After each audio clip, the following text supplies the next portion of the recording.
Nelson Mandela, 1918-2013, est l'une des figures les plus emblématiques de la lutte contre l'oppression raciale et pour la liberté en Afrique du Sud. Voici un résumé de son histoire. Jeunesse et éducation.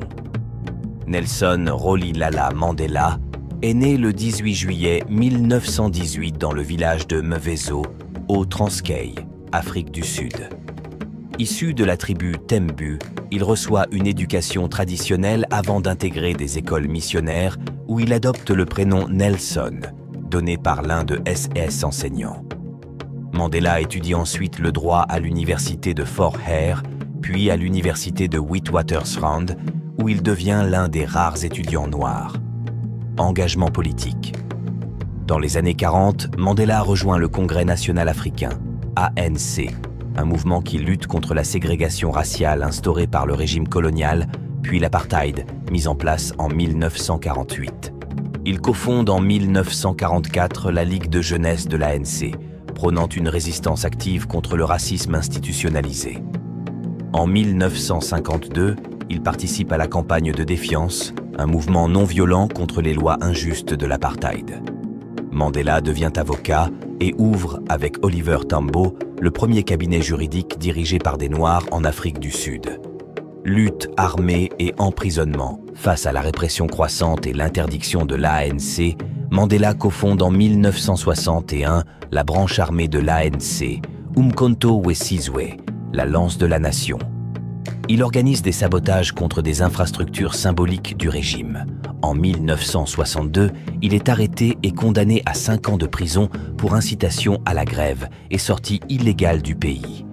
En 1964, lors du procès de Rivonia, Mandela et d'autres leaders de l'ANC sont accusés de sabotage. Il est condamné à la prison à vie. Lors de son discours de défense, il déclare « J'ai chéri l'idéal d'une société démocratique et libre. C'est un idéal pour lequel je suis prêt à mourir. » Les années en prison, Mandela passe 27 ans en prison, principalement à Robben Island, dans des conditions très dures. Malgré tout, il devient un symbole international de la résistance à l'apartheid. Les campagnes pour sa libération se multiplient à travers le monde. Pendant sa détention, il continue de militer en secret et joue un rôle crucial dans les discussions visant à mettre fin au régime d'apartheid. Libération et transition démocratique. Le 11 février 1990, sous la pression nationale et internationale, Nelson Mandela est libéré par le président sud-africain Frédéric de Klerk. Sa libération marque un tournant. Mandela entame des négociations pour mettre fin à l'apartheid et instaurer une démocratie multiraciale. En 1993, Mandela et de Klerk reçoivent ensemble le prix Nobel de la paix pour leurs efforts en faveur de la réconciliation.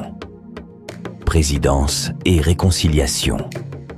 En 1994, Nelson Mandela devient le premier président noir de l'Afrique du Sud, après les premières élections libres et démocratiques du pays.